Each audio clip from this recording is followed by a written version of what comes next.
Hello everyone, দোল খেলাটা হচ্ছে সকলের কাছে একটা ভীষণ মুহূর্ত। সকলেই ভালোবাসে না, আবার কেউ কেউ এত ভালোবাসে যে বলার কথা থাকে না। তো যাই হোক, দেখতেই পাচ্ছ জয়দীপ অনেক জিনিস নিয়ে চলে এসছে মেয়ের জন্য। মেয়ে তো ভীষণ এক্সাইটেড। এই ভালো মুহূর্তের মধ্যেও আরও ভালো মুহূর্ত হচ্ছে মামা বাড়িতে ছিল দোলের আগের দিন পার্টি।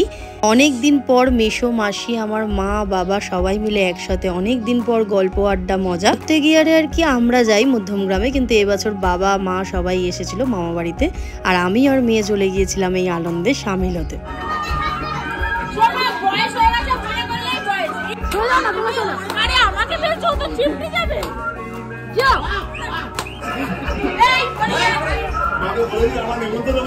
তো দোলের আগের দিন রাত্রিবেলা তো দেখলে খুব ভালোভাবে এনজয় করলাম। এটা হচ্ছে সকালবেলা আমাদের বাড়িতে যেহেতু পুজো হয়, তো এখানে শাশুড়ি মা সব গুছিয়ে নিচ্ছে। পুজো হওয়ার কথা ছিল 7টার সময়, কিন্তু ঠাকুরমশাই এসে যেহেতু গোছানো হয়নি বলে চলে গিয়েছিলেন, তাই পুজো হতে হতে অনেক লেট হয়েছে।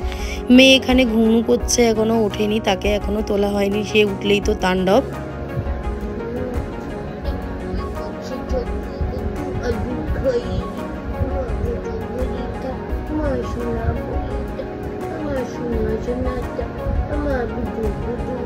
তো দেখলে বলতে বলতেই সে ঘুম থেকে উঠে মায়ের কাছে কত আদর খেলো। ঘুম থেকে উঠে তাকে যদি একটু ভালোবাসা না হয়, তার মুডটা নাকি সারাদিন অফ থাকে, তাই একটুখানি ভালোবেসে দিলাম। দোলের দিন ভাবলাম নতুন কিছু করব, তাই জন্য এখানে একটুখানি পাও ভাজি প্রিপারেশন নিয়েছিলাম।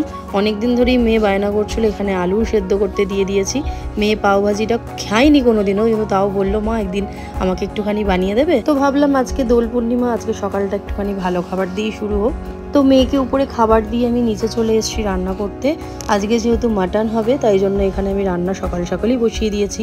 মাটন খেতে তো খুব ভালো লাগে, কিন্তু করতে তার থেকেও বেশি সময় লাগে।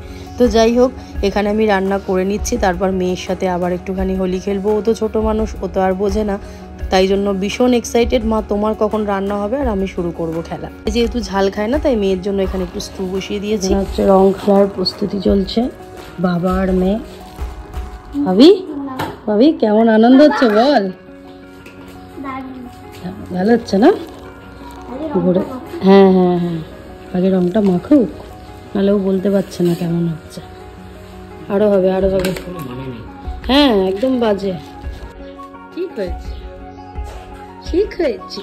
মা মাথায় দেখি তোকে ভাবি কেমন লাগছে। দেখি দেখি।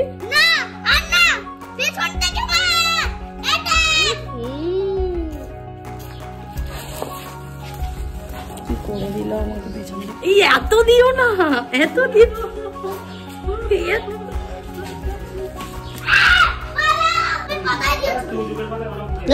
চোখের পাতায় কেউ দেয় নাকি? তো বোকার মতন তুমি দিলে আমি দিলে আমি কেন করছো?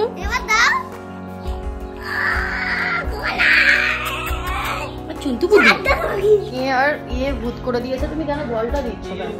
বারণ করছি না জলটা দিয়ে, আমার ফোনটা রয়েছে আমার এখানে, বুঝতে হবে। তো বোকা হয়ে গেলে কি করে হবে? সারাক্ষণ শুধু জল দিয়ে যাচ্ছে আমার মুখে। এই যে নিজেও ভূত হয়েছে, আমাকেও করেছে। সারাটা আবির আমার মাথায়, ও আর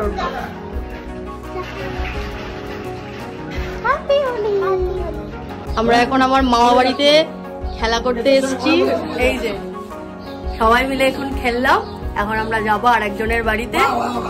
হ্যাপি হোলি, হ্যাপি হোলি।